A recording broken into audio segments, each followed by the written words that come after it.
Hey everyone, it's been a long time since the last video. I honestly wasn't sure if I was gonna make a video. The only reason I'm making this video is to like let you know that I'm not dead, or like that I was still making videos. It's just that I was trying to delay this as much as possible, anticipating any kind of news, but there was nothing, unfortunately. I don't know.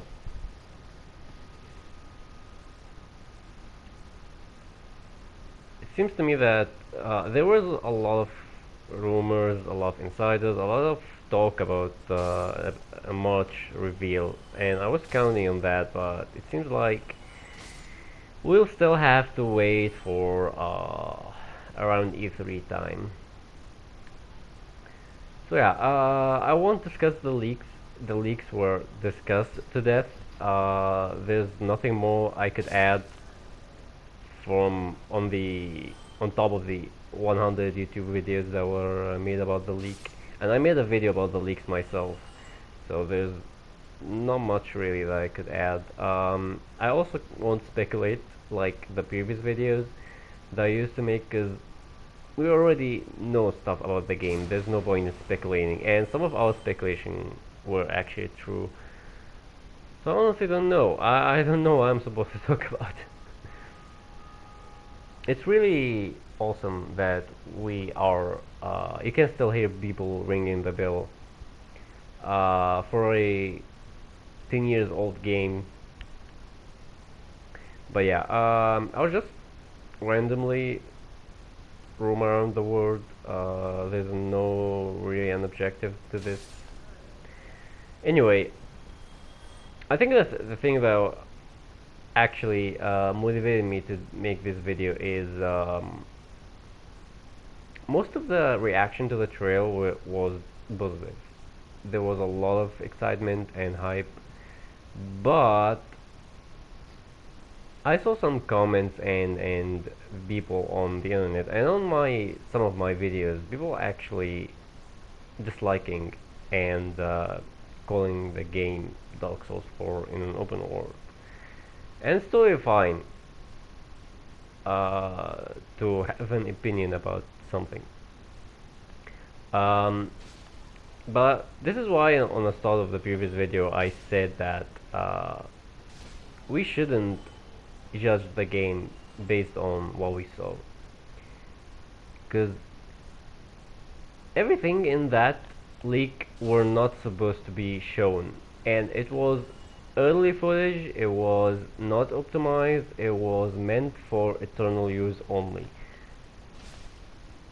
So I'm not saying that the game will look and play different, entirely different. There will certainly be a lot of similarities. Think about the Project Beast leaked trailer and Bloodborne. The Project Beast leaked trailer was hype, but it was a little bit janky, bad frame rate, some textures and stuff. And Bloodborne looked amazing in comparison. Um, think about it like that. So I'm not saying it will look entirely different, but it will look different. It will look better, and it will definitely play better. So making a judgment based on these footage, it's okay to dislike the game, but I really suggest that you wait a little bit more for official gameplay videos and then decide if you wanna play the game or not. The other thing that I wanted to discuss is that what if Elden Ring is Dark Souls in open world? Why are Souls fans excited about this? Well, let me tell you why Souls fans are excited for this. But the first thing that is obvious, of course, is it's a new world created by Taka Miyazaki and George R. R. Martin, and this is big because George R. R. Martin, I haven't read his books, but I know a friend who reads books. I'm not a book reader.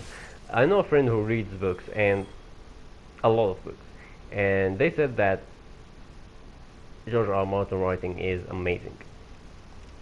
If that's the case, and George R. R. Martin can create a good world and world designs, and like I saw Game of Thrones and I could vouch for that.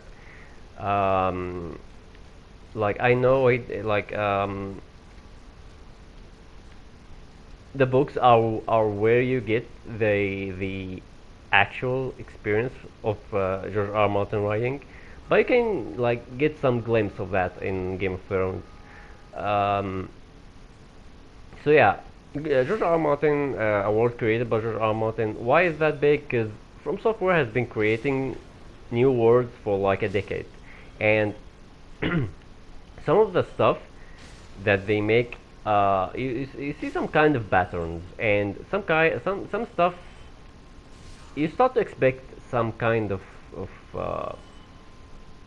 you start to expect some stuff, and I'm not saying it gets stale or something, but I'm saying that having an outside, someone from outside from software, writing the world, the lore, the history, this is hype, because you have something unfamiliar. You are playing something that is familiar in terms of how it plays, but it is unfamiliar in terms of the world design, the lore, the stuff.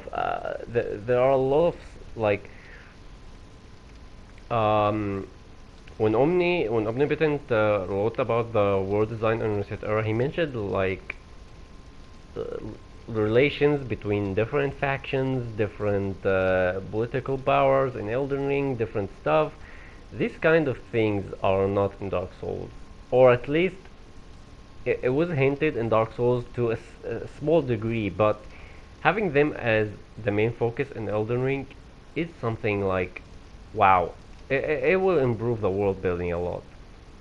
And having someone who actually writes good books, like George R. R. Martin, um, I think this like this is big, and exploring that world is the thing that makes Souls fans truly excited. And I want to see if I can kill the dragon, because I'm actually very high level right now, 72. And something else um, related to the world that George R. R. Martin created. George R. R. Martin created the world. From Software created the story, and of course, like they made the game. So, what is the thing that is most when people play Dark Souls 1? What is the thing that people praise the most about Dark Souls 1? It's the world design. The thing that Dark Souls 1 is very like famous about, or the best thing about Dark Souls 1 is world design and how interconnected the world is. Um, but it kind of falls apart a little bit after Anolondo. This is why we are excited about Elden Ring, because in Elden Ring, the game is open world, so it makes no sense for stuff to be not connected. It's an open world game, so it has to be connected. Having another Souls game with a non-linear progress path and a non-linear world design, a Dark Souls 1 first half but bigger. This is this is something I've been asking for years. Um, and I truly can't wait to see where's the. Did I already kill it?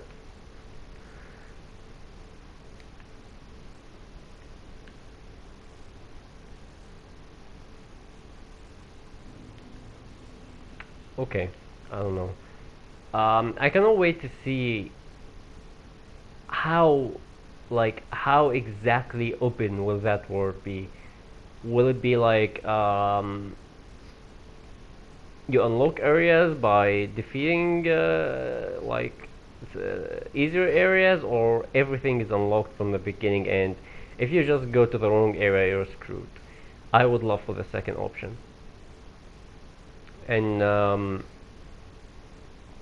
yeah, this is all related to the world design talk, and I think having a world created by George R. R. Martin and having from making that world fully explorable in any way, shape, or form, or any amount you want, is one of the best things that not just a Souls fan want, but any action RPG or an RPG lover or fan would want in any game. Look at Breath of the Wild, look at Skyrim, look at these games.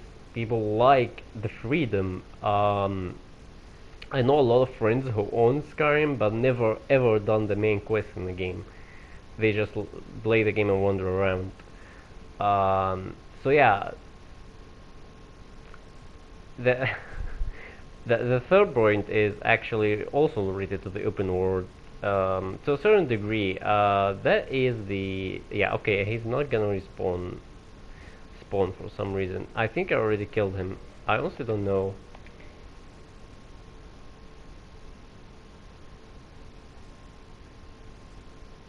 If I have the his weapon, then I think I killed him. Yeah, I already killed the Hellkite Drake, 100%. So what am I doing here exactly? um, yeah, the other thing is mounted. Is the mount overall? I'm not gonna say mounted combat because I'm not also gonna judge from the trail, but the stuff that we saw in the trail were a little bit basic, so I will hold off the judgment until we see official gameplay. I will also try to not get myself hyped on the mounted combat. But there's a lot of talk about different mounts. We speculated a little bit about that. Apparently, the mount in the trail was not a horse. It was something else. And Omnipotent also hinted at some kind of different mounts. If that's the case, this is absolutely amazing. Honestly, let me go to a familiar area because it's kind of hard to talk while getting wrecked. Yeah, let's go to Orlando. So yeah, different kind of mounts, and having mounts and new ways to travel in the world of a Souls game is huge. Because in Souls game you always travel on foot, and this later when the games become bigger, it created a problem where you have to have a fast travel system because you will not travel on foot in a linear designed areas that with a lot of enemies from area to another area, because it's not like Dark Souls 1. It's Dark Souls 1 is a little bit smaller and not as complex as Dark Souls 3, and it's also interconnected, so you could get from an area to another area with just walking. It's not a big deal. But in Dark Souls 3 or Bloodborne, fast travel is a must. So in Elden Ring, I honestly think there will be fast travel from the beginning too, but having a horse and an unconnected world, I rarely fast travel in a game like The Witcher or Skyrim. I really rarely use fast travel unless it's the other end of the world.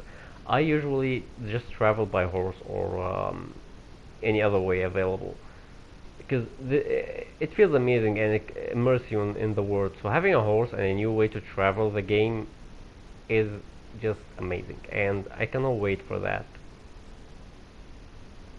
So yeah, So these are the main reasons people are excited for Elden Ring. Of course, there are other stuff like how From mentioned that Elden Ring will have the biggest amount of customization, items, weapons, magic, and stuff. It's their biggest title, so of course having a lot of customization options in an RPG game is something that makes people excited. So yeah, and of course the bosses, the amount of good level design and good monsters design and good combat encounters that From makes is why we are excited about From games. But this is like in every From game. The thing that is exclusive to Elden Ring is the things that I mentioned before: the open world design and uh, world created by George R. R. Martin, and also the mounted travel. So yeah, this is about it. Um, Sorry for the delay. Like I said, I was trying to wait for official info, but it seems like we're not getting any.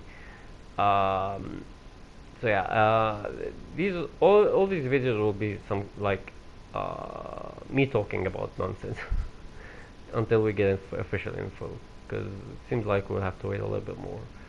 So yeah, thank you for watching. I will see you in the next video, and yeah, please Bandai Namco release something about Elden Ring right now if you can.